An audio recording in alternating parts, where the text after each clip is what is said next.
ഭഗവാന്റെ രാസക്രീഡയുടെ തത്വം ഭാഗവതത്തിൽ വിശദമായിട്ട് ഇവിടെ പറഞ്ഞിട്ടുണ്ട്. പരീക്ഷിത്ത് ശ്രീശ ബ്രഹ്മർഷിയോട് ചോദിക്കുന്നുണ്ട്, ഹേ ബ്രഹ്മർഷി, ഈ ഭഗവാൻ ആരാണ്? അധർമ്മത്തെ നശിപ്പിച്ച് ധർമ്മത്തെ സ്ഥാപിക്കാമെന്ന ആളാണ്. അങ്ങനെയുള്ള ഭഗവാൻ സജ്ജനങ്ങളെ രക്ഷിക്കുക, ദുർജനങ്ങളെ നശിപ്പിക്കുക, അതിനുവേണ്ടി വന്ന ഭഗവാനാണ്.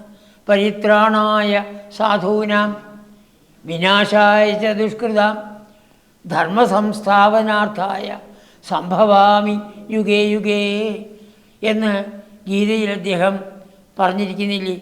അങ്ങനെയുള്ള ഭഗവാൻ എങ്ങനെയാണ് ഇത്ര നിന്ദ്യമായ ഒരു കർമ്മം ചെയ്തത്, ഈ ജുഗുപ്സിതമായ കർമ്മം ചെയ്തത്? ഇപ്പോൾ ആരെയാണിപ്പോൾ ആരുടെ കൂടെയാണ് രാസക്കെട്ട് ചെയ്തത്?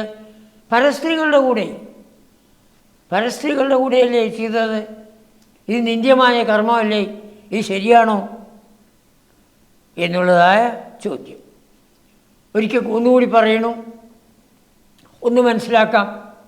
ഭോഗങ്ങളിൽ ആസക്തിയുള്ള പുരുഷന്മാരുണ്ടാവാം, സ്ത്രീകളെ അനുഭവിക്കണം എന്നുള്ളതായ ചിന്തയുള്ളവർ. പക്ഷേ ഈ ഭഗവാനെ സംബന്ധിച്ച് ആപ്തകാമനാണ്, ഒരാഗ്രഹവും ഇല്ലാത്ത ആളാണ്. ആപ്തകാമനായ ഭഗവാൻ എങ്ങനെയാണ് ഈ അധർമ്മം പ്രവർത്തിച്ചത്? അതാണ് എനിക്ക് മനസ്സിലാവാത്തത്. ഏ ബ്രഹ്മർഷി, വിഷം പാനം ചെയ്ത ആൾ മാത്രമേ ചാവൂ. ഈ കഥ വായിച്ചാൽ എല്ലാവരും നശിക്കുകയില്ലേ? ഇതെന്താ ഇങ്ങനെ ചെയ്തത് എന്ന് ചോദിച്ചു. ശ്രീശുക ബ്രഹ്മർഷി ചിരിച്ചു. എന്നിട്ട് അതിന് മറുപടി പറയുകയാണ്. ആദ്യം ഭാഗവത്തിലെ ആ കാതലായ ശ്ലോകം തന്നെ ഞാൻ പറയാം.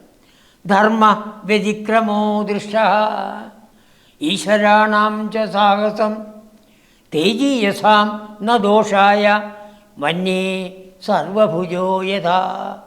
കാതലായ ശ്ലോകമാണ്.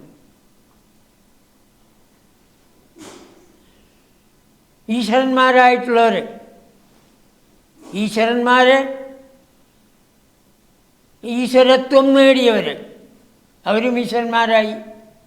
രാമകൃഷ്ണദേവൻ, രമണ മഹർഷി, ചട്ടമ്പി സ്വാമികൾ, ശ്രീനാരായണ ഗുരുദേവൻ, അവരൊക്കെ ഈശ്വരന്മാരായി. ഈശ്വരത്വം നേടിയതാണ്. മനുഷ്യനായി ജനിച്ചു, പക്ഷേ ഈശ്വരത്വം നേടിയവരാണ്. അങ്ങനെയുള്ളവർ ധർമ്മത്തിനെ തെറ്റി ചിലപ്പോൾ നടക്കുന്നത് കാണാം. ധർമ്മ വ്യതിക്രമോദിഷ്ട. ഈശ്വരന്മാരായിട്ടുള്ളോ അതിൽ വെച്ച് സാഹസമായിട്ടുള്ള ഈശ്വരാണാം ച സാഹസം. ഇവരൊക്കെ തേജസ്സുള്ളവരാണ്, ആത്മതേജസ്സുള്ളവരാണ്, പരമാത്മ തേജസ്സുള്ളവരാണ്. അവരെ ഇത് ബാധിക്കില്ല. അവർ ചെയ്യുന്നതായ കർമ്മം അവരെ ബാധിക്കില്ല. എന്തുകൊണ്ട്? താൻ കർമ്മം ചെയ്യുന്നു, അത് ഫലം അനുഭവിക്കുന്നു എന്നുള്ള ചിന്തയില്ലാത്തവരാണ്. തേജീയസാം ന ദോഷായ. ഇങ്ങനെ അത് മനസ്സിലാവുന്നില്ലല്ലോ, പറയാം. വന്യേഹേ സർവഭുജോയത. അഗ്നി എടുത്ത് നോക്കൂ, അഗ്നിയിലേക്ക് എന്തെടുത്ത് വിട്ടാലും അതിനെ നശിപ്പിക്കില്ലേ, ചാരമാക്കില്ലേ? അതുപോലെയാണ് ഇവർ ചെയ്യുന്നതായ കർമ്മത്തിൽ ദോഷമുണ്ടെങ്കിൽ തന്നെ ആ ദോഷത്തിനെ നശിപ്പിക്കാനുള്ളതായ ശക്തി, കഴിവ്, പ്രാപ്തി ഇവർക്കുണ്ട്. അതുകൊണ്ടാണ് ഇവരെ ഈശ്വരന്മാരായത്. കർത്തും അകർത്തും അന്യഥാ കർത്തും ശക്യ. എന്തും ചെയ്യാൻ കഴിവുള്ളവരാണ്, ചെയ്യാതിരിക്കാൻ കഴിവുള്ളവരാണ്, ചെയ്തതിനെ മാറ്റിമറിക്കാൻ കഴിവുള്ളവരാണ്. അപ്പോൾ അവരെ ഇത് ബാധിക്കില്ല എന്ന് ആദ്യം പറഞ്ഞു. ഈശ്വര തുല്യരായിട്ടുള്ള ആൾക്കാരുടെ സ്ഥിതി ഇതാണെങ്കിൽ ശരിയായ ഈശ്വരൻ്റെ കാര്യം പറയണോ? അതാണ്. കൃഷ്ണ ആരാണ്? വിഷ്ണു. അതാണ്. അദ്ദേഹത്തിൻ്റെ കാര്യം പറയേണ്ട ആവശ്യമില്ലല്ലോ. അദ്ദേഹം ഇപ്പോൾ ചെയ്തിട്ടുള്ളത് മനുഷ്യന്മാരെ സംബന്ധിച്ച് ചെയ്യാൻ പാടില്ലാത്തതാണ്. ലൗകികന്മാർ ഇതൊരിക്കലും ചെയ്യാൻ പാടില്ല. ഭഗവാൻ ചെയ്തതായ രാസക്രീഡ ലൗകിക രാസവർണ്ണനയല്ല. ഈ ദിവ്യമായ ഒരു രാസലീലയാണ്. അത് നമുക്ക് ചെയ്യാൻ അർഹതയില്ല. പുരാണങ്ങൾ, ഇതിഹാസങ്ങൾ, വേദങ്ങൾ, ഉപനിഷത്തുകൾ, അതിൽ നിന്നൊക്കെ നമുക്ക് പഠിക്കാനുണ്ട്. ആ പഠിക്കുന്നത് ഭഗവാന്റെ വാക്കനുസരിച്ച് പ്രവർത്തിക്കാനേ നമുക്ക് അധികാരമുള്ളൂ. ഭഗവാന്റെ പ്രവൃത്തിയെ അനുകരിക്കാൻ അധികാരമില്ല. ഭഗവാന്റെ പ്രവൃത്തി ഭഗവാൻ ദോഷം ചെയ്യില്ല. അത് ഒരു ഈശ്വരത്വം ഉള്ളവർക്കും ദോഷം ചെയ്യില്ല. അത് മനസ്സിലാക്കണം. അപ്പോൾ വാക്കിനെ മാത്രം അനുസരിച്ച് നമ്മൾ ഈ ലോകത്തിൽ ജീവിക്കണം. അതാണ് പിന്നെ ഒരു ശ്രേഷ്ഠമായിട്ടുള്ളതായ ശ്ലോകം. അതിലേക്ക് ഞാൻ വരാം. വരുന്നതിന് മുമ്പായിട്ട് വീണ്ടും ആ പരീക്ഷത്തിൻ്റെ സംശയം മാറുന്നില്ല, നമ്മുടെയും സംശയം മാറില്ല. അതാണ്. എന്നാലും ഭഗവാൻ അങ്ങനെ പറഞ്ഞാൽ പോരെ, ഇങ്ങനെ ചെയ്യേണ്ട ആവശ്യമുണ്ടോ? അതാണ്. എന്തിനാ ഭഗവാൻ ഇങ്ങനെ ചെയ്തത് എന്നുള്ളതായ ചിന്ത. അത് ഭാഗവത്തിൽ വളരെ ശ്രേഷ്ഠമായ ഒരു മറുപടിയാണ്. അനുഗ്രഹായ ഭൂതാനാം മാനുഷം ദേഹമാസ്ഥിത. നമ്മളൊക്കെ മനുഷ്യ ശരീരത്തിൽ ഇരിക്കുന്നവരാണ്. അങ്ങനെയുള്ള നമ്മളെ അനുഗ്രഹിക്കാൻ വേണ്ടിയാണ് ചെയ്തത്. എന്താ അനുഗ്രഹം? ഭജതേ താദൃശീ ക്രീഡ യാശ്രിത്വാ തത്പരോ ഭവൽ. ഭഗവാനെക്കുറിച്ചുള്ളതായ ചിന്ത നമുക്ക് എപ്പോഴും നിലനിൽക്കണം. അതിനു വേണ്ടിയാണ് ചെയ്തത്. സാധാരണ മനുഷ്യന്മാരെ സംബന്ധിച്ച് സ്ത്രീ പുരുഷ ബന്ധത്തിൽ താല്പര്യമുള്ളവരാണ്. ആ സ്ത്രീ പുരുഷ ബന്ധത്തിലൂടെ തന്നെ അവരെ കൊണ്ടുവന്ന് അവരെ ഭാഗവതത്തിലേക്ക് ആകർഷിച്ച് അവരെ തന്നിലേക്ക് അടുപ്പിക്കണം. ആചാര്യന്മാർ ഈ ഭാഗം വരുമ്പോൾ എപ്പോഴും ഒരു കഥ പറയും. ഗുരുവായൂർ ഒരു സപ്താഹം നടക്കുകയാണ്. വയസ്സായ ഒരു അമ്മൂമ്മയുണ്ട്. 95 വയസ്സ് കഴിഞ്ഞു അമ്മൂമ്മയ്ക്ക്. പക്ഷെ എപ്പോൾ സപ്താഹം ഉണ്ടെന്ന് പറഞ്ഞോ അപ്പം പോവും. പക്ഷെ ഇപ്പം അങ്ങനെ ഉറപ്പില്ല. കാലൊന്നും ശരിക്ക് എന്നാവുന്നില്ല. അപ്പം മോനോട് പറഞ്ഞു, മോനെ അമ്പലത്തിൽ സപ്താഹമാണ്, എന്നെ നീ നാളെ തള്ള മിണ്ടാണ് ഇരുന്നോളണം. ഒരു ചാട്ടം പേടിച്ചവിടെ കിടന്നു.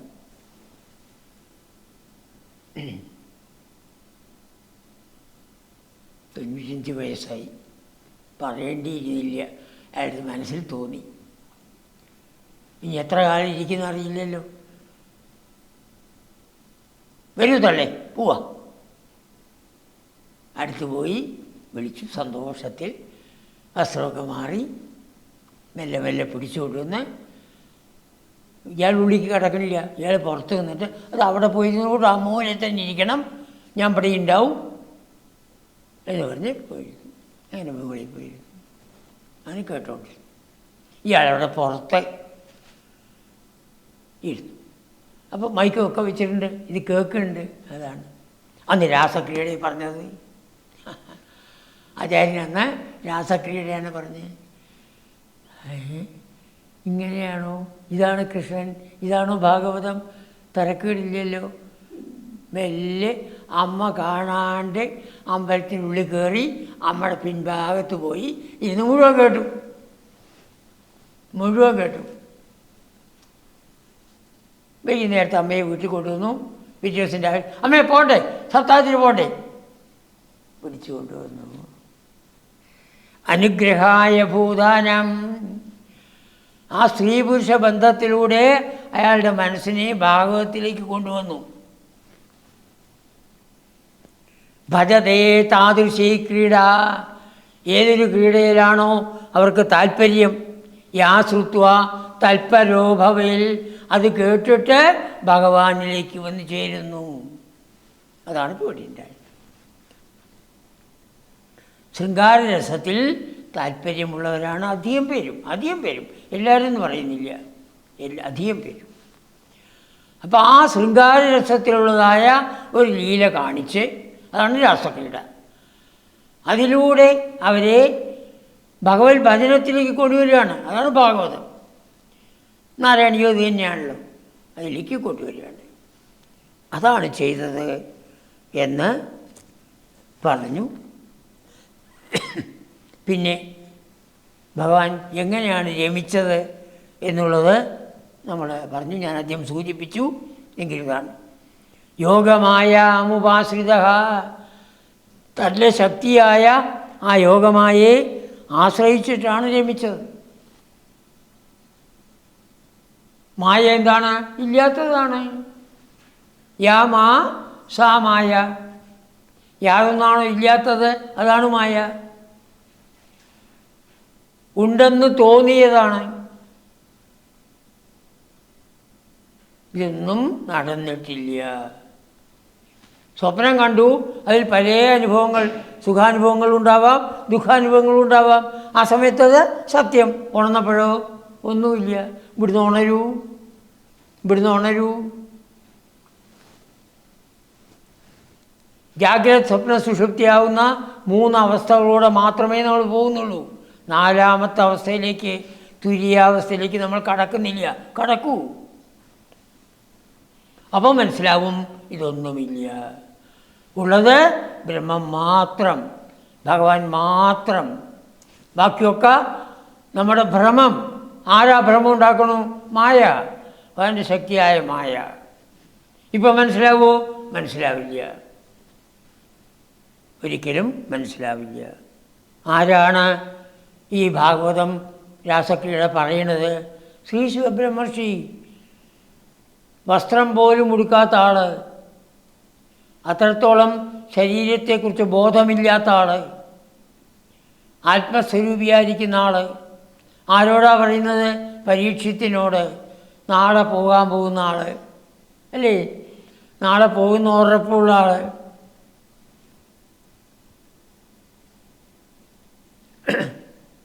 ഇതൊന്നും വാസ്തവത്തിലുള്ളതായി വിചാരിക്കരുത്.